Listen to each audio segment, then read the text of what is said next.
Hello, and welcome back to another episode of Mars. Where Madeline and Anna re-enlight society.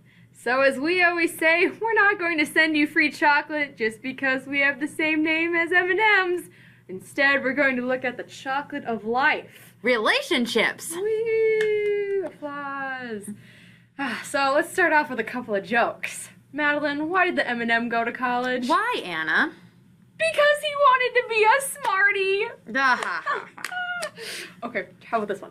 What did the astronaut say when he stepped in a chocolate bar? What, Anna?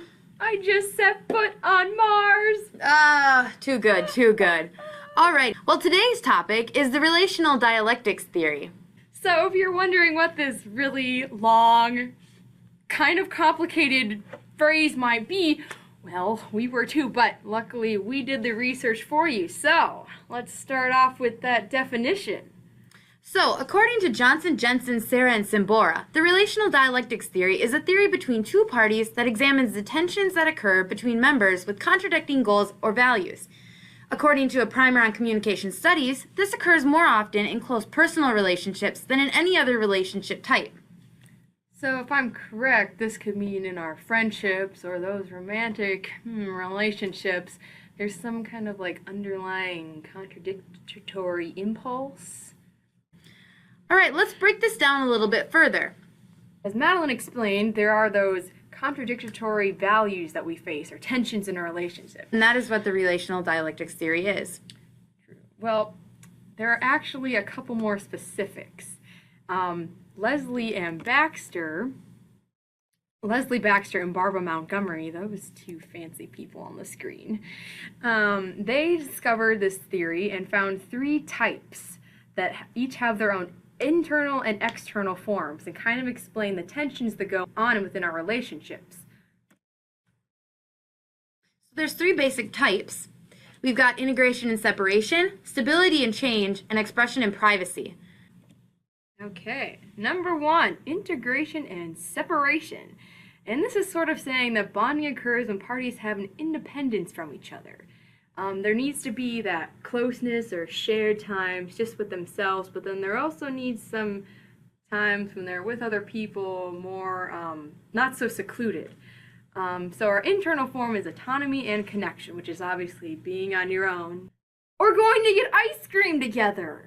Just like the external form is inclusion versus seclusion, meaning that there's a boundary between wanting to be involved with other people and wanting to be in, private relationships or by yourself.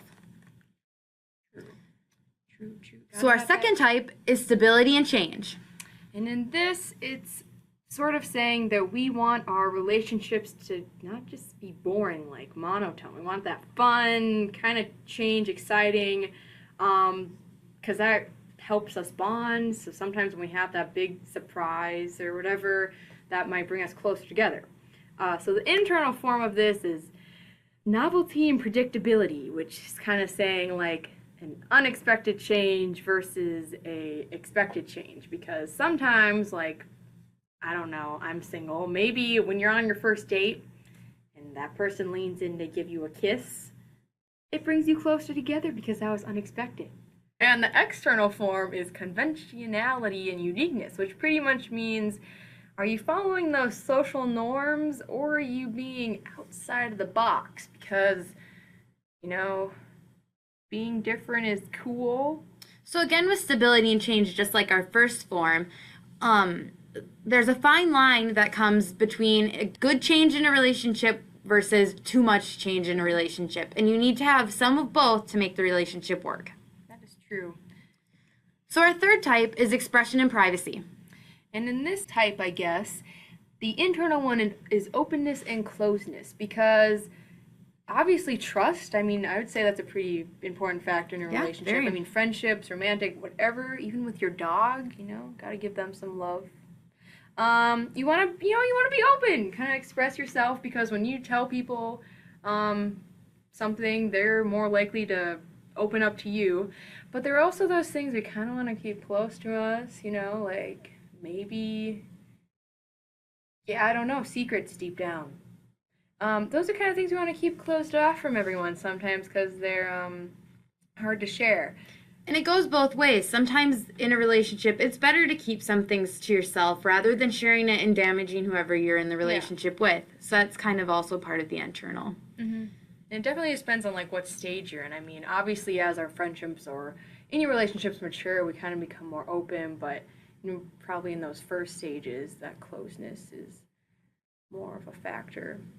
Next part is the external, which is revelation and concealment, which is kind of back to that private and public thing. And I guess a good example of this would be recently royal wedding, Meghan and Harry, which I have to say was extremely romantic, Madeline. Oh, yes, it was. I know you didn't watch it, so I did not. Makes me mad, but I did. And the royal family is very public life, but they kind of had to choose. I mean, for a while, Meghan and Harry were on their own, but they were pretty much bound to become public just because of who he was. So that was kind of like they were kind of hiding, but then all of a sudden they just came out and had this, a great wedding. So let's move on into how people actually manage dialectics in their relationships. So first of all is denial. That's pretty self-explanatory, and we see that a lot in relationships. It refers to the act of responding to only half of the tension. So when relational dialectics is dealing with tensions between contradicting forces in a relationship, this comes up a lot and is an easy fallback for people to react in that way. Next up is disorientation. So that's when individuals manage relational dialectics by disorienting the relationship, meaning that the partner in the relationship can escape the tension by ending a relationship. Now you see this a lot in, say, junior high relationships and friendships. Friend-zoned. Is that you don't know how else to deal with it, so you just cut it off altogether. Next we've got alternation. So this can be a good way of managing relational dialectics, or better than others, by approaching it in the way that the partners alternatively give attention to their tensions. So that's giving more attention to the other or to yourself, depending on the situation and how you wanted to go about dealing with that. Next up is segmentation. This is a better way to deal with tensions than all at once like some others may deal with them. So this is when you can choose to deal with one side of the tension at a time and then go to the next section and then the next section to really figure out all the feelings that are going into making the tension and conflict in the relationship and making you stronger in the end.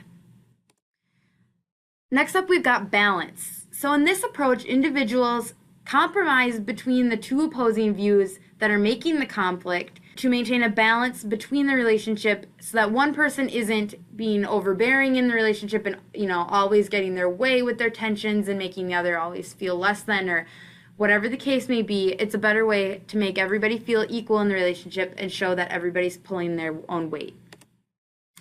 Next up, integration. This is not an easy way to deal with conflict, but it is good because it produces solutions to solve all the tensions at once. So whereas segmentation was dealing with one thing and then the next and the next, integration is more difficult because you have to deal with all at one time. Next up, we've got recalibration. So this is the process by which the individual reframes the whole tension in a way that it no longer stays in the form of tension. So you're figuring out, what caused the tension and how it was tension so that next time you're not making it a form of tension by doing something that maybe your partner or your friend gets annoyed by or causes a conflict. Last up, we have reaffirmation. So reaffirmation refers to the process of accepting the tension as a normal and healthy part of the relationship.